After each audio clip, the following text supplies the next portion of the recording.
Thank you so much, Steve, for the kind introduction. As always, I am delighted to be here with you all. And just a little peek into my process. There is some prep that goes into these conversations. And part of my prep is I'm always looking for data points to support what the conversation is going to be about. And when I jotted some notes, my intro said, in an era defined by rapid change and unprecedented challenges, cultivating effective leaders isn't just a goal, but a necessity for organizations and societies alike. I'm laughing now because I wrote this obviously before last weekend and the whiplash that I'm sure everyone in the US is feeling about everything that's happening at the highest echelons of our leadership. So I'm just going to dive into the stats now and leave that there. According to Brandon Hall's 2022 Human Capital Management Outlook Report, 62% of organizations are planning to increase spending on leadership development initiatives. And Deloitte's Global Human Capital Trends Survey indicated that 40% of organizations globally identified leadership development as a top priority. Additionally, that survey found that 55% of organizations are investing in developing leadership capabilities through training and development programs. And as we've all seen over the past few years, there are diverse learning methods to cater to different learning styles and preferences. And this includes everything from workshops, seminars, online courses, simulations, hello there, Amanda, and experiential learning opportunities. These are far, far from the days of throwing everybody in a conference room and sitting there for 8 hours while you just watch one film after another, which is a good thing. So today we've got this diverse group of professionals together to exchange ideas, share experiences, and hopefully chart a course toward empowering the next and current generation of visionary leaders. So I'm going to ask them each to introduce themselves and tell us briefly what leadership means to you personally. Amanda. Thank you, Lydia. So, my name's Amanda Grell. I'm the Director of Customer Success for ETU, and we build simulations that measure skills and also validate those skills through really impactful data. When I was thinking about this question about what leadership means to me, the first thing that came to my mind was failure and how failure has really shaped my leadership abilities. I often think about the things that I've seen go wrong, the things that have gone wrong for myself, the missteps I've had along the way, what I've seen people do well versus not so well. And just like with everything else, I think failure is such an incredible teacher and has had a huge impact on my learning as a leader. And one of the things that I would offer for most people, if they're interested in leadership or just trying to develop those leadership skills, is to just become comfortable with it. You have to get used to it because it's going to happen. So that's my take on leadership in general. And sorry to start off on a down level, but hopefully somebody else has a more uplifting message. No, I think that's I think actually that's very inspiring. And as we go through the discussion, perhaps we can talk about the role of failure in developing good leaders. Miguel, how about you go next? Thank you, Lydia. Hi, everyone. I'm Miguel Oliveira, Senior HR Director for Danone North America. Danone is a French CPG company. I'm from Brazil, I have to say, and I think that's a big part of who I am. Born and raised in Rio, but then I changed the mountains in Rio for the mountains in Colorado about 5 years ago. Talking to you from France today, I'm here for the opening ceremony of the Olympics, which is super exciting. Oh, wow. And when I look around France, I see so much history. And when I think of leadership, I think about courage. I think it takes a lot of courage to lead. Takes courage to say the hard truth with love and with candor. It takes courage to make decisions that will impact others at so many different levels. And it takes courage to live every day dealing with people, knowing that one day will not be like the other. Waking up knowing that you're always stepping into the unknown takes courage, and that's the word that I think best defines leadership for me. Amazing. Very inspiring. And thank you for dialing in. I think it's 8 o'clock at night in France now. That's correct. 8 o'clock So at night. you're past the workday, but we appreciate you being with us. Thank you so much. Min, how about you go next? Hello, everyone. My name is Min Pham Costello, and I've been in the financial services for about 17 years. I've been at Santander for 9 years. Just like Miguel, being Vietnamese is also part of my identity, so I'll mention that. I migrated from Vietnam about 20 years ago. So what does leadership mean to me? I think leadership is all about empowering others, ourselves, to reach our full potential, right? And it's all about being authentic, empathetic. Because I remember when I first started, my first leadership role is like modeling after someone else, and leadership back then is like, oh, you had to be executive president, for example, right? You have certain definition, but nowadays it's just all about being authentic and empathetic, because that's how you build trust. That's how you really lead team through complexity, through innovation. So authenticity, Yeah, to me, means a lot. absolutely. And I love that answer too. Thank you. I'm already so inspired. Last but not least, Johan. Yeah, hi. Great to meet everyone, and so excited to be part of the panel. When I think about leadership, there are a couple things that are really important to me. And the first one is being adaptable and also resilient. I think you mentioned earlier, we are sitting in this rapid pace of technological advancements that are happening daily right now in this ever-changing market, not just to the HR audiences, but also across to multiple companies. We have to be able to be open to new ideas and also helping to lead my next one, right, which is a very diverse and an inclusive group through change. And when I say diversity and inclusion, I mean diversity of thought and also diversity of individuals. But at the end of it all, for me, I love the idea of being empathetic and really bringing emotional intelligence to the forefront.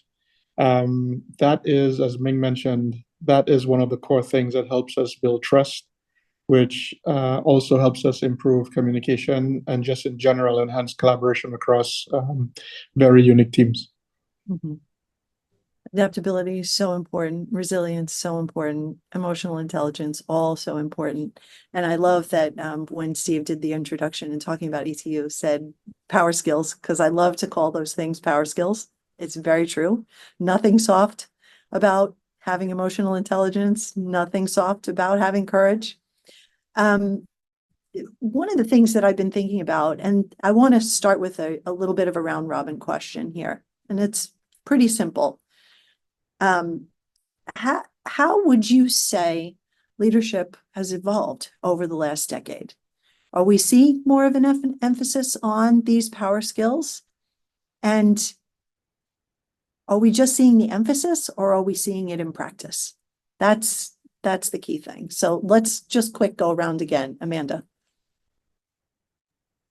Yeah, I think over the last 10 years or so, we've seen a tremendous amount of change in the leadership space. And, we have a lot of customers building, training programs for people in lots of different capacities of leadership, and also bringing in a lot of different skills that I think are related to some of the things that the panelists have mentioned today around authenticity and courage, and specifically around emotional intelligence and psychological safety. And I think the more companies become virtual, I think the more need there is for that. And I think the way that leadership has changed also has affected some of that as well. I know we're going to talk about mentoring and coaching and everything like that. And it's become so absolutely essential. And so what we do when we build simulations is try to model those types of conversations in context. And the situations now are very different than they were 10 years ago, which is a wonderful change from my perspective, because I always want to see inclusive and emotionally intelligent leaders, because that really does have a major impact on every organization and your culture and what you're trying to instill in your employees. So absolutely. Yeah. Okay. So we are seeing a change. You're seeing a We change. are. Absolutely. I want to come back to you on the skills question, but let's go around. Miguel. Yeah, there's definitely a change. I've been in HR for about 20 years, and I recently heard something that really resonated with me. I heard someone say that the war for talent is over and talent won. And basically, I think I've seen leadership be really focused on people, and the shift from results to being focused on people, and leaders Okay. being evaluated on their effectiveness as leaders, not only on the results they bring to the business, but on results from engagement, well-being, retention. So I do believe that there is a big change there in terms of going away or not ignoring the technical, but understanding that the human skills or the power skills, as we've been talking about them here, are more critical than those who are than the everyday of doing the work, if you will. Okay, that's definitely a shift. Johan, what are you seeing as change? Well, for me, what I'm seeing is a new shift to leadership for all. If you think about it, not too long ago, most of the top Fortune 500 companies were doing the 9-box, right? And you're seeing a major shift over to opportunities like 360 evaluation. So what does that mean? It means that the idea that when I say leadership for all, individual contributors still need to be developed in leadership. It might be a different track, a different opportunity, but one of the things that I'm seeing not just get overlooked, but also maybe leaders pay a lot more attention to as we see things changing, with more remote work, as was mentioned earlier. Also with this diversity and demographic in the workforce, a much younger population. I think leaders are listening more, right? Versus barking orders, right? Which really helps improve communication between individuals. Seeing a lot more humility, right? In terms of really paying attention and listening. If you think about, as we mentioned earlier, we're in the space where technology is driving our future at light speed. The ability to listen and navigate through ideas and being a bit more having a bit more humility, I'm seeing a lot more of it. And then consistency, right? Being able to provide a stable environment. We heard of the great resignation, the great staycation. I think there's a new Great acronym right everything. now where you have boomerang employees. Yep. We have to, I'm seeing a lot more stability and a lot more consistency being applied. Okay. All changes. Min, what have you seen? Everyone else already said what I really wanted to say. So this is, but really the shift from like soft skill to power skill, you can see the importance of mastering that people side is very important because the world has become so complex and everything changed so quickly that you have to have that adaptability and really the ability to relate to a lot of people, right? Cultural intelligence becomes more and more important. So I think definitely we see that shift, and I'm excited for that change, right? Because it's not one size fit all of leadership anymore. Oh, that's amazing. Yeah. And certainly cultural intelligence is something that doesn't always get talked about, but in a global economy really needs to be. So I promised Amanda I was going to come back to you. I want to talk about specific skills. Particularly, what are you seeing people asking for? What is top of mind right now? What are they looking to develop? Yeah, absolutely. So leadership is one of the top programs and simulations that we focus on. And we're still seeing quite a lot of skills around problem solving, around change management and building resiliency.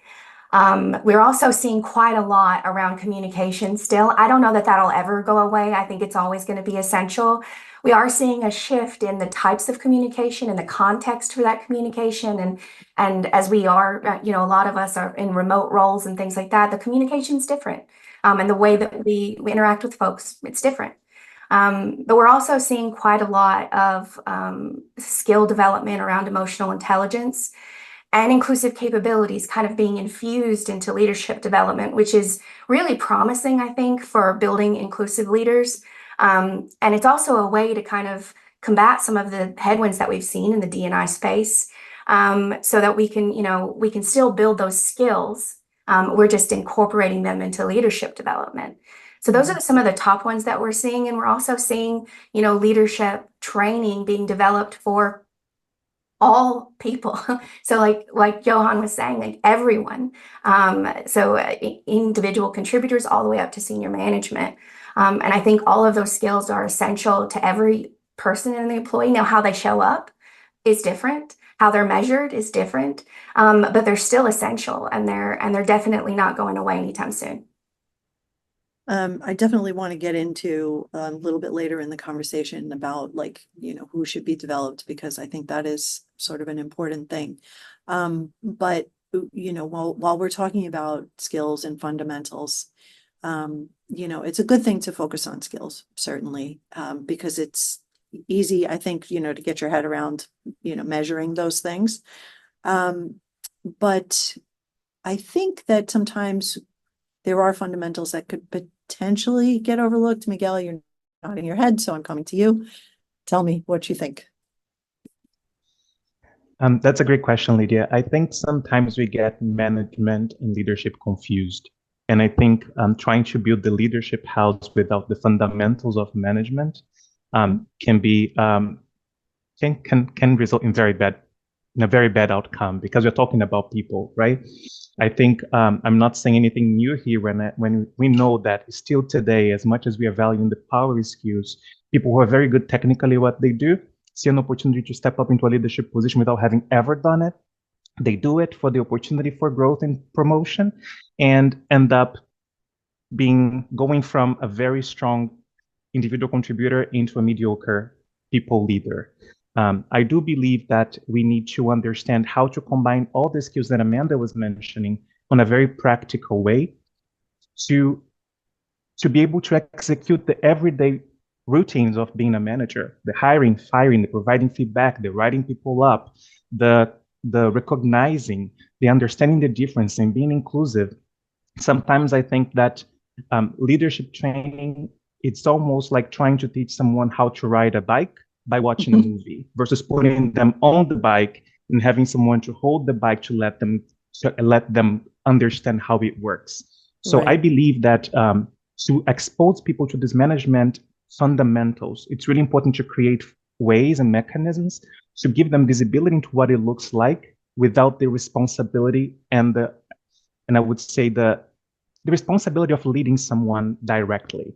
So are there opportunities to expose people to interview processes, or to the firing process, and to the calibrations for performance or for potential process, where they are not the leaders, but they see how the sausage is made, so that when they get there, they have that fundamental. I think it's key for us, because I still see today many people is stepping into a first managerial leadership opportunity, and they still lack those fundamentals. And unfortunately, those suffering are those reporting to that individual. Mm-hmm. Yeah, it's been so interesting to see how our readers here at Fast Company have resonated with a lot of the sort of service type pieces that give advice to becoming a first-time manager. And it is what you're saying, Miguel, is like all those fundamentals, because it is very easy to recognize a high-performing employee. And usually this happens like in sales. You've like reaching these metrics, you're totally, doing so well. And then what's the next reward for that person? It's like, oh, well, we'll just elevate you to manager, having no experience. And salespeople have an advantage because they are dealing with people all the time, but not necessarily managing people. So it is a very important consideration. I think that there has to be sort of a balance between the two. Min, I want to come to you next, because something Miguel said sparked something that I remembered from the conversation that we had offline before, which is, there's the organization doing something to elevate its people, but then what does the individual do to elevate themselves to a leadership position? How important is it for employees to take that initiative to develop themselves? Thank you for the question. I always love that question, because taking initiative of your career, like you're always in that driver's seat. I think the organization more and more now invest in leadership development, right? But it's at the end of the day, it's still on you to really get to that next level because you know yourself best, you know what you need.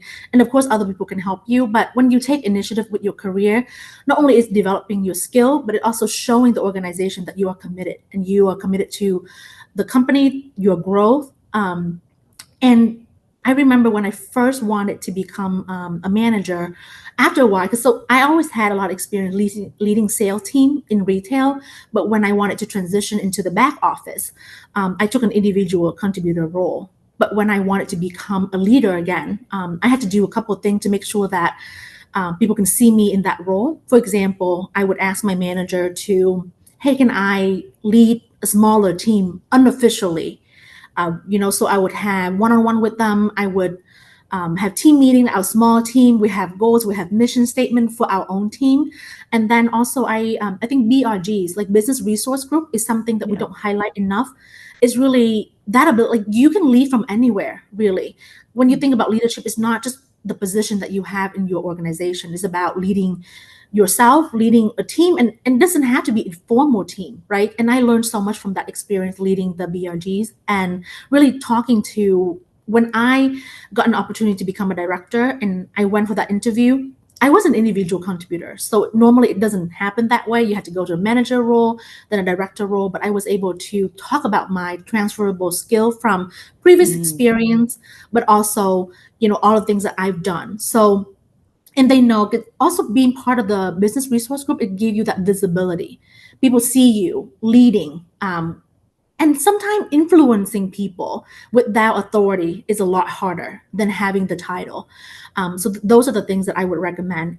How do you develop yourself? There's so many opportunities in organization. You might have online, like internal online learning. A lot of people have LinkedIn Learning as a subscription, Coursera, and then participate in any of the workshop that the company have to offer, as well as industry events, because networking is so key to building those relationships, to really find out what you want to do next, right? Those informal conversations, getting to know what other people do, because you may not know what's out there. Because I remember when I was in retail, this is all I knew until I talked to a lot more people and like, oh, there's a world of opportunities out there.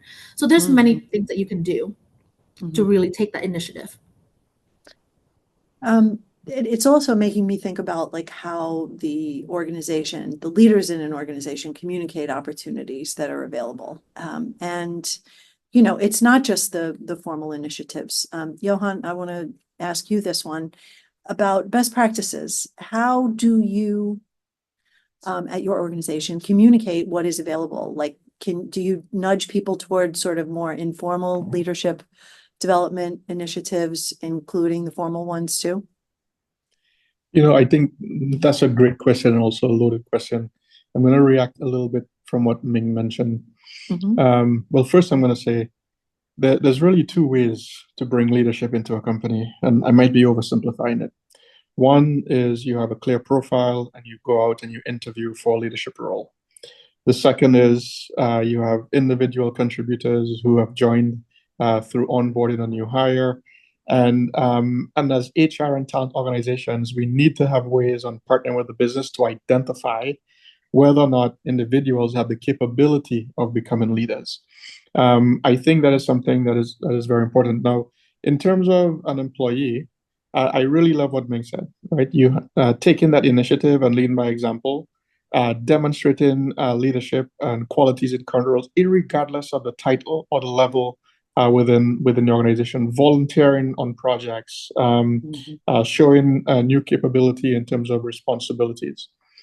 But as we think about making those opportunities visible, I'm very fortunate at my company. We have a lot of gigs, and we have a true gig economy. So I do have the opportunity, if I want to lead by example, if I want to demonstrate my capability of being an effective leader, if there's something that I'm passionate about, a topic, right, or a division or a product, it's awesome that I have the ability where I can go in and apply internally, be interviewed, and also be selected and have the support from both leaders the leader who would be releasing me into the gig and the leader who would be accepting me, right, to come in and provide a new value. But Amazing. on top of it, just one more is really seeking feedback.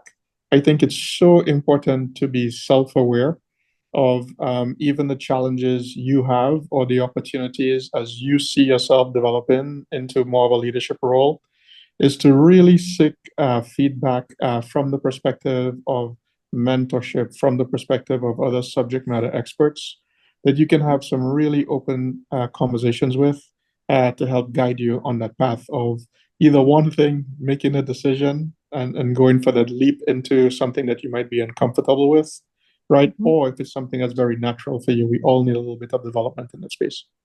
Okay. Let's flip this just a little bit, because I know that there are a lot of people in the audience who are heading up leadership development initiatives themselves. So can we just go more tactical for a moment here? And how do you identify who in the organization can access the more formal programs to develop their skills? We can take this, all of you can answer from your own perspectives. Amanda, what are you seeing from your clients? How do they identify? Yeah, I think it's a mix of things.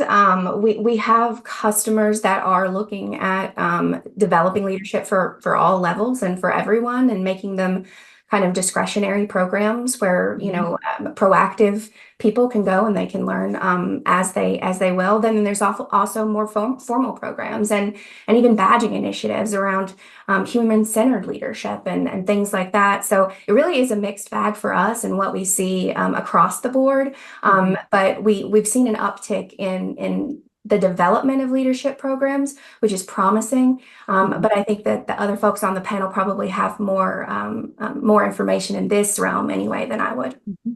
Okay, well, let's go back around. Miguel. Yeah, I think to Min's point, a lot of it is making training available and making leadership training available to everyone, using platforms and using virtual platforms and providing opportunities for people to hear about it.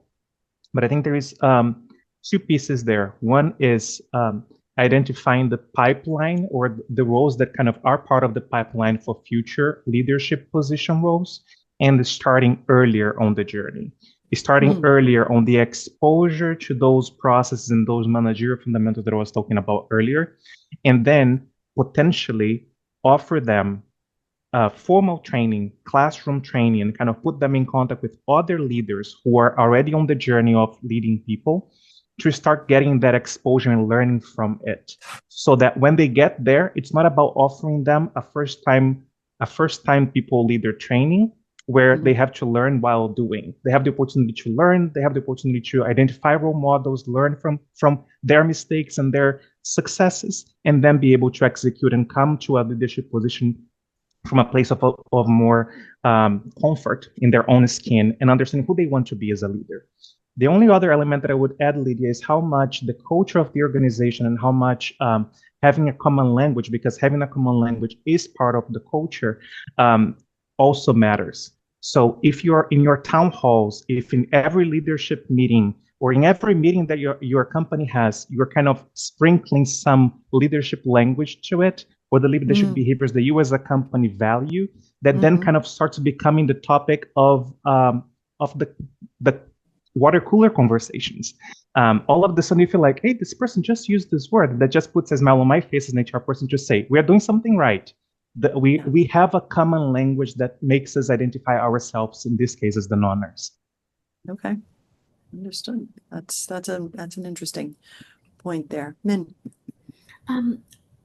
Great points, everyone. And I think in order for us to select the right talent, sometimes you kind of make something mandatory as well, right? For example, Miguel mentioned earlier the management skills, right? It's important to know performance review, interviewing, things of that nature. So for leaders who recently either become a new leader or from other organization joining, like you should know the company process, as well as Miguel mentioned, like the leadership philosophy, right? Like what are the common language? How do we want to lead here? And then in terms of early talent programs, probably application is good. with the manager's endorsement in a way, so that making sure that they are committed, because sometimes you push program to people and they either don't have capacity or the desire. So application is great for that. But we also have senior leaders program where I think nomination based might be good, because those are the high performing, high potential for the companies. So it's a mix of strategy, but it's important to have that on top of the professional development, leadership development that available to all. Okay. Jan, do you want to add? Yeah, no, just a little bit. I think Ming and Miguel absolutely nailed it. One thing that's important to have is a diverse solution for leadership. So, for example, as I mentioned earlier, and we spoke about it a little bit, that leadership is really for all. So anyone within the walls of the company interested in the word leadership should have a place to go to understand what it means, but not just what it means, but what it means from the perspective on the strategy for the company and in alignment to the business goals of the company. So to flip it a little bit more, leadership starts from the top. So it's very important from your CEO to your top 100, your top 200, your top 1,500 leaders, all unite around a common set of, I would say, I think Amanda used the word power skills, or it might have been you, Lydia, right? Where these are the skills that we believe as a company that if we all become great in, will help take us into the future. And once we can agree that these are important for us, then it becomes easier for an HR community with a strong talent arm to help drive that across the company. But it's no longer a one-stop shop, right? Before, there were only nomination programs. Talent organizations spent a lot of time identifying who should come in.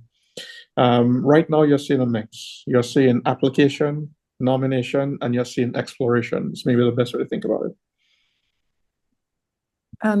It's fascinating to think about the different strata in a workforce, and how, if we're talking about how you're offering leadership development for everyone, I feel like, the very early career folks and those who are, at sort of the top of their game are interesting subsets to think about. You've got the early career folks who are potentially very eager to learn and to get involved, and likely, if they're ambitious, to raise their hand for a lot of things.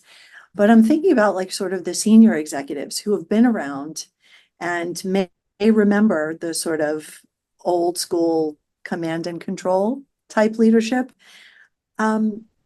How are we engaging both of these populations? Because they are coming from very, very different mindsets. I'll take a hand raise here. Yeah, Go ahead, I'll Amanda. give it. Look at that. Sorry. Everybody all Go at the for it, same Amanda. time. All you. We can go around again. It's fine. Amanda, start. Yeah. Well, I just wanted to kind of bring up some of the things that we see when we're building simulations, and we talk a lot about personalized approach to training. And this is very much a similar approach when you're talking about training for different levels.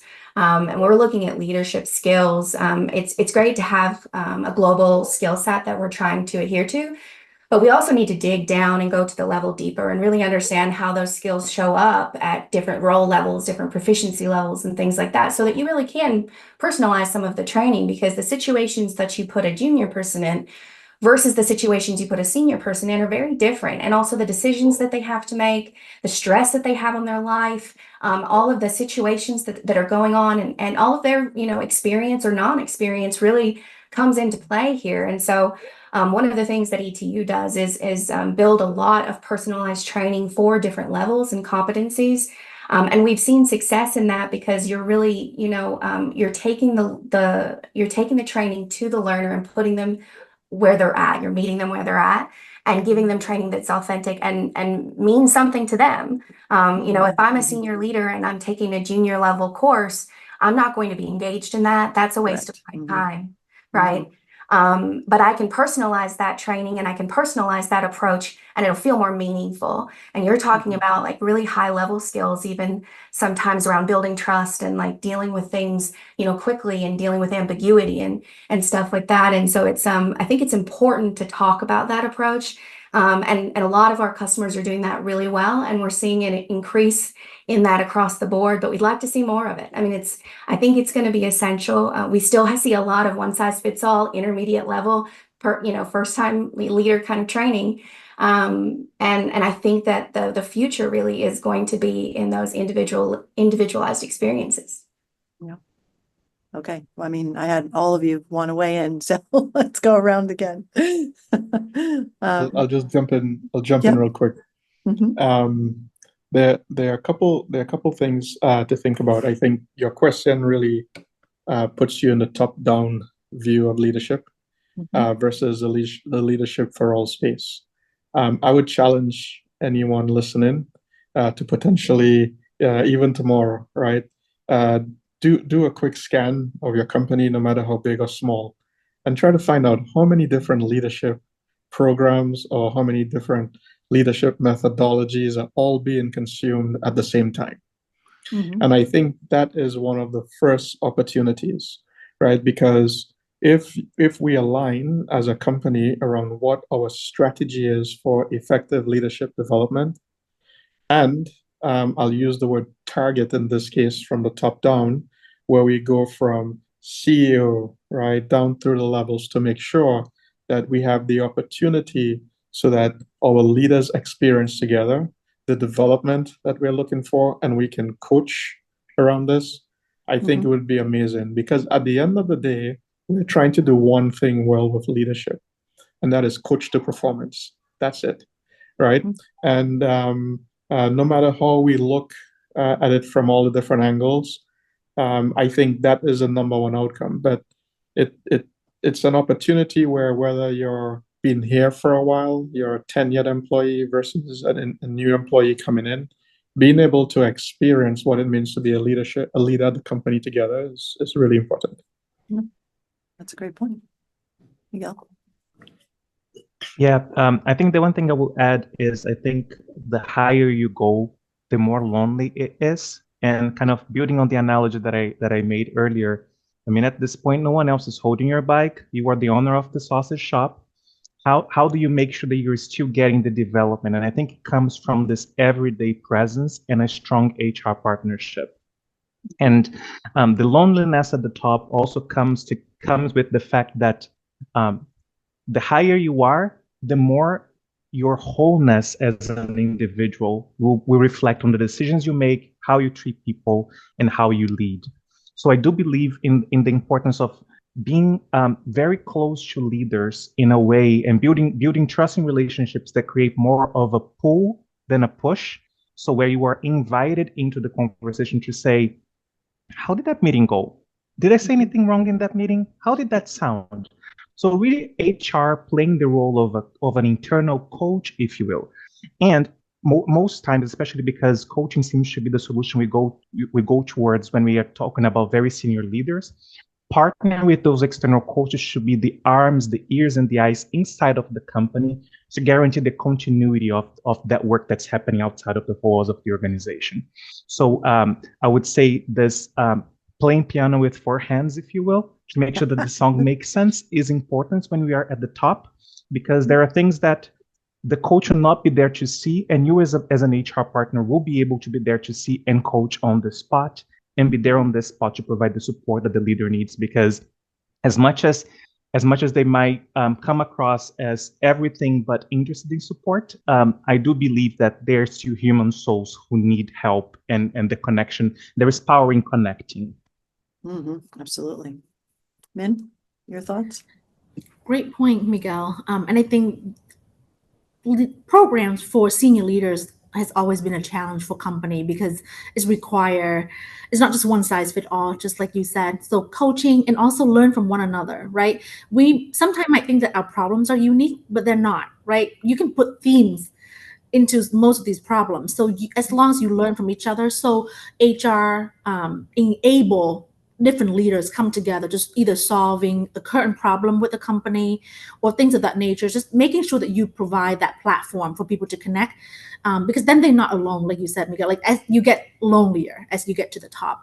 And I also believe in reverse mentorship, right? Because when I get so re-energized when I talk to someone who just entered the workforce. I'm like, oh my God, I used to be like that. So I'm still very energetic, but like that energy just fuel me. So I think giving them that opportunity to give back, it also helped them learning, like you said, sometimes it's that old school leadership style. Now they talk to these younger folks like, wow, like I'm learning a lot from you as well. Mm-hmm. Absolutely.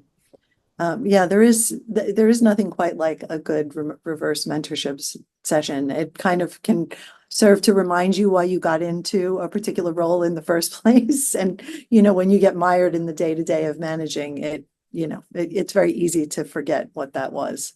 Okay, so we're about a quarter till, so I'm going to start taking some of these audience questions, and there are many of them, so we probably won't get to them all, but I will do my best. And invariably, this question pops up in a lot of webinars. Have you ever had to make the business case for leadership development to the executive team? So I'm guessing someone here wants pointers on how to make a business case and how would you tie leadership development initiatives to the company goals? Hand raise. Mic off. Start talking. I can start talking. Just to say yes. Yes, I've had to, but I do believe that based on my answer to one of the first questions that we had here, I think it's less about, and I know we mentioned DI as part of this conversation. I think it's less about the business case and more on helping the organization understand this. How does leadership is an enabler to the execution of this strategy? So it's less about, oh, let me tell you that if you have a diverse workforce, you have 25% more productivity, and more to say, if this is what the company stands for, that's the right thing to do. That's the right decision to make. So I think as HR, I think sometimes because we wanted to sit at the table, we learned that we had to come with numbers and with like a very strong case that was a kind of very, very strong in data and charts. And sometimes what we need to remind people is, what are we all about? And how can we use this program to enable us to execute that strategy? So I think the connection of the dots that sometimes you think like it's so logical, it's not logic for everyone. So kind of being able to connect the dots to say, if you do this, then that will happen, I think is the key element or how we're going to tell the story to get sponsorship and support for leadership development initiatives.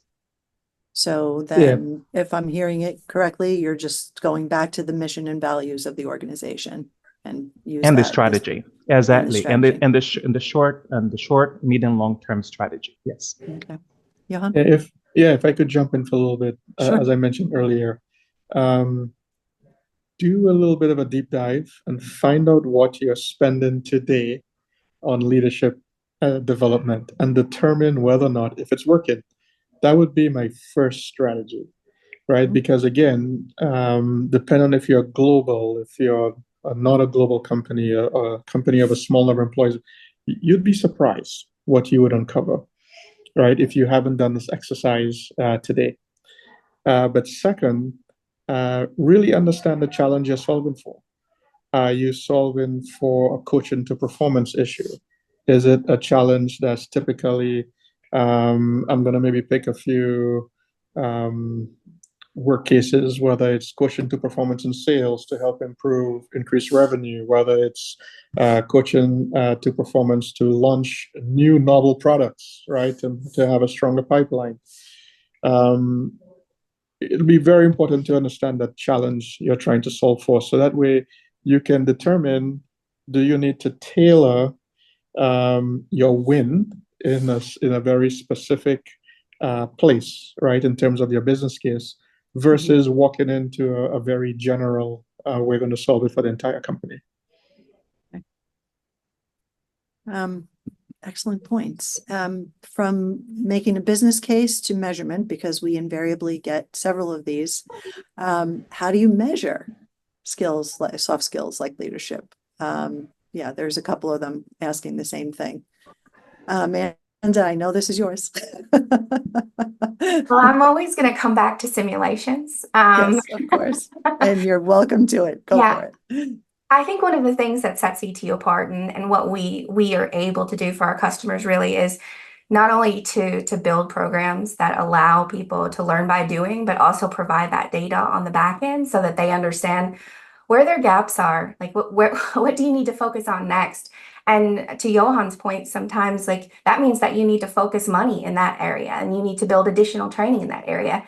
And if you don't have that data, then you're kind of flying blind. And so I'm going to always come back to building sims and to getting that data because it's essential to be able to make those decisions and to have real impact on the business. Thank you for that. There's a couple other questions about accommodating various learning styles and organizational needs, innovative methods for teaching. Do the rest of you want to weigh in on those, what you've experienced? Yeah, the leadership is not a one-stop shop. I think you have to go after it at all angles. You have individuals who will want to come in and explore and to evaluate whether or not they even have the capability of becoming a leader. That is something that I think we're all trying to solve right now, right? With some of the new power apps out there that help us determine benchmarking against skills and future development. That's going to help us really transform the space and support employees differently also. You have to go through a really multi-angle approach because you're dealing with maybe one of the most diverse populations when it comes to the development of an individual. Weigh in, Min? It's very important to make sure that we have different methods for different people, right? So if you're trying to solve a specific problem, micro learnings will be good for people, especially when they don't have a lot of time.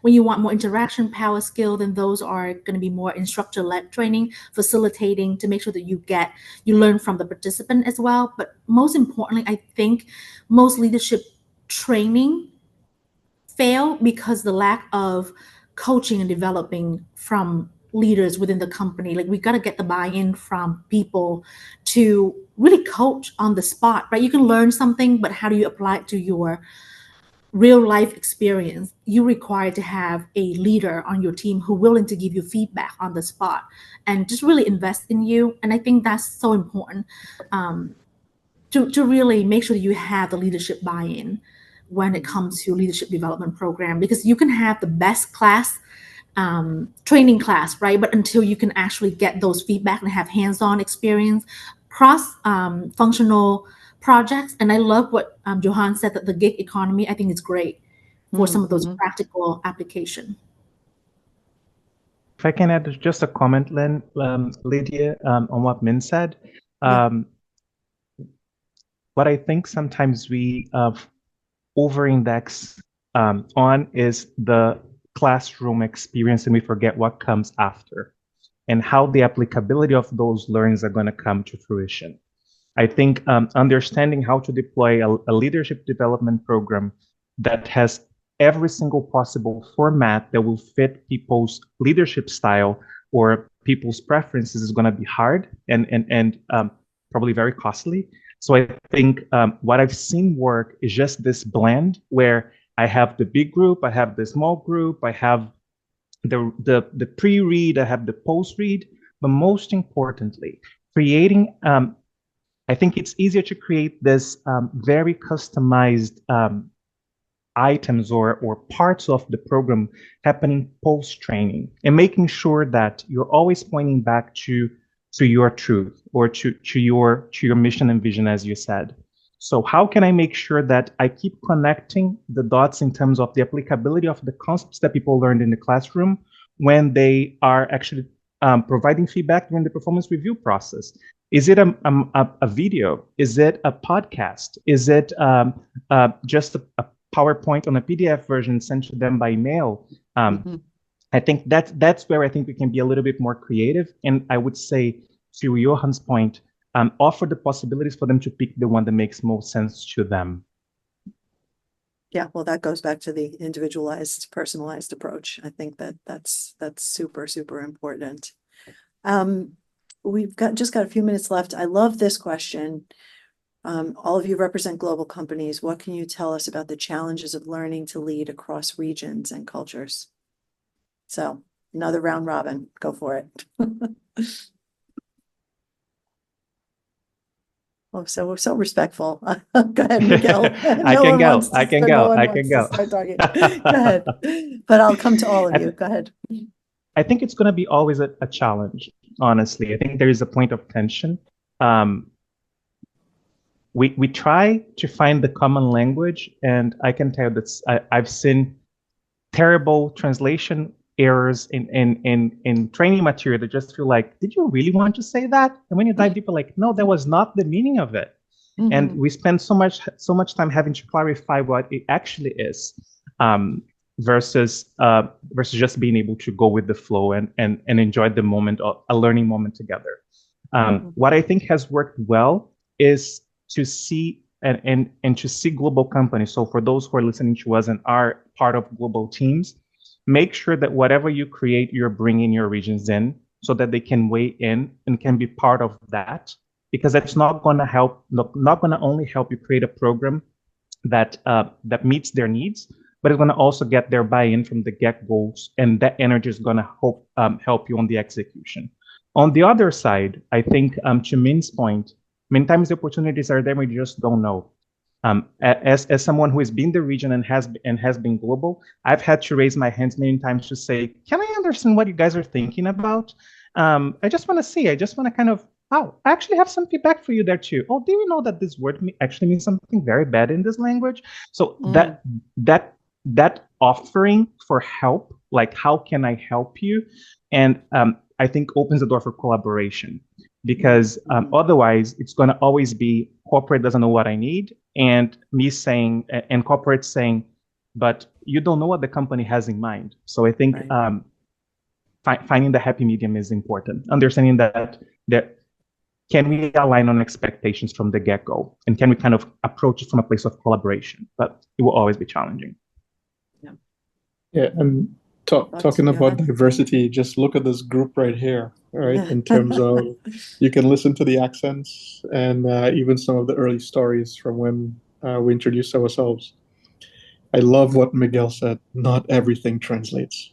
Humor is hard, especially. Yeah, it's especially the humor, right? Sometimes we spend a lot of time, a lot of effort, and a lot of money focusing on building US-centric leadership programs whilst you're in a global company. I think it's very important to understand, going back to what is the business challenge you're attempting to solve for, clearly understanding how global your company is and diverse, and making sure that as you include the use cases and you blend the working teams to have stronger conversations, that you are fully aware of cultural sensitivity. And even as yourself, making sure that we educate ourselves on what the different cultural backgrounds are and practices of our company or global company, so that we can understand that when we build programs, when we develop them, and when we administer and run them, that we fully are aware that we are dealing with a very diverse audience. Yes. And really think about the different use cases. And it's okay if you, as you develop a program where you may have 60-70% of it may be common, and it's okay if you tailor and develop the use cases for different audiences. And so just keep that in mind as you think about making that investment. Min? I think you just got that right there. Customization, like making sure that the culture built on empathy and respect but also ensure that everyone understands that there's this need for global that we need to solve for together. But then that customization regionally is also important. So I know we almost out of time. No, no, that's perfect. Amanda, you wanted to give me Yeah, some I was final just thoughts?